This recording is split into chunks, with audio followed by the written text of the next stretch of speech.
Dividend অর্থাৎ আপনার যদি কোম্পানির কোনো থাকে হচ্ছে শেয়ার হোল্ডার হন, অর্থাৎ কোম্পানির যদি কোনো মালিক হন, কোম্পানি যখন হচ্ছে বছরে দেখা গেছে যে ওনারা হচ্ছে 1 কোটি টাকা প্রফিট করবে, ওই প্রফিটের একটা রেশিও কোম্পানি কি করে হচ্ছে ফাইন্যান্সিয়াল স্টেটমেন্টের পরে তারা একটা হচ্ছে যত শেয়ার হোল্ডার আছে, অর্থাৎ যারা কোম্পানির মালিক বলতে আমরা শেয়ার হোল্ডারকে বলি, প্রতিটা শেয়ার হোল্ডার কিন্তু কোম্পানির মালিক, ওই শেয়ার হোল্ডারদের একটা হচ্ছে ডিভিডেন্ড অফার করে যে আপনার এই বছর আপনারা হচ্ছে 10%, 15%, 20% আপনারা হচ্ছে ডিভিডেন্ড পাবেন থেকে। অর্থাৎ আপনি যদি ওই কোম্পানি দেখা গেছে যে 1000 শেয়ার হোল্ডার হন, 10 টাকা করে ফেস ভ্যালু, তাহলে আসতেছে হচ্ছে 10,000 টাকা। 10,000 টাকার উপরে হচ্ছে আপনাকে বললো যে আপনি এই বছর আমরা 10% ডিভিডেন্ড দেবো, তাহলে 10% কত আসবে?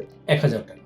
1,000 টাকা আপনাকে ওই বছর ডিভিডেন্ড ঘোষণা করলো কোম্পানি। অর্থাৎ আপনার যদি রেকর্ড ডেটে বা ওই সময় যদি আপনার ওই শেয়ারটা থাকে, ওটা থাকে, তাহলে আপনার 10% ডিভিডেন্ড। এই 10% এর উপরে হচ্ছে ওনারা আবার হচ্ছে ট্যাক্স কেটে রাখবে। এটা হচ্ছে ইনকাম ট্যাক্স অ্যাক্ট 2023 এর হচ্ছে আন্ডার সেকশন হচ্ছে 117। যদি আপনার কমপ্লায়েন্স হয়, অর্থাৎ ওই শেয়ার হোল্ডার যদি কমপ্লায়েন্স হয়, কমপ্লায়েন্স মিনস ওনার যদি টিম থাকে, রিটার্ন সাবমিট করে, টিম যদি থাকে, এই ক্ষেত্রে হচ্ছে ওই প্রতিষ্ঠান, যে প্রতিষ্ঠান আমাকে ডিভিডেন্ড দিবে 10% ট্যাক্স কেটে রাখবে।